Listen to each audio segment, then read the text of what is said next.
இந்த பழனிசாமி என்ற பெயரை சொல்வதற்கு நம்மளுக்கு வெட்கமாக இருக்கிறது. இவர் அனைவரும் ஒருங்கிணைக்க வேண்டும் என்று ஒருங்கிணைப்பாளர், இணை ஒருங்கிணைப்பாளர் என்ற ஒரு வரைமுறையை நாம் உருவாக்கினோம்.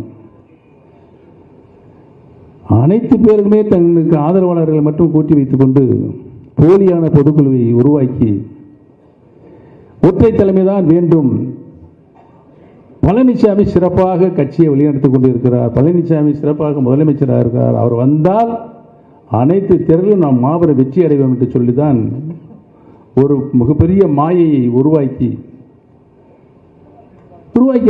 அதற்கு பின்னால் நடந்த என்ன தேர்தல்? 11 தேர்தலில் பழனிசாமி பொதுச் செயலாளராக பொறுப்பேற்றதற்கு பின்னால் அத்தனையும் தோல்வியடைந்தார். இந்த மாபெரும் இயக்கத்தை படுபாதாளத்தில் இன்னைக்கு தள்ளி வைத்து இன்னைக்கு அனைத்து இந்திய அன்னார முன்னேற்ற கழகத்தில் இருக்கின்ற அனைத்து தொண்டர்களும் வெம்பி வெதுங்கி என்ன செய்வதென்றே திக்கும் காடிக்கொண்டிருக்கிறார்கள்.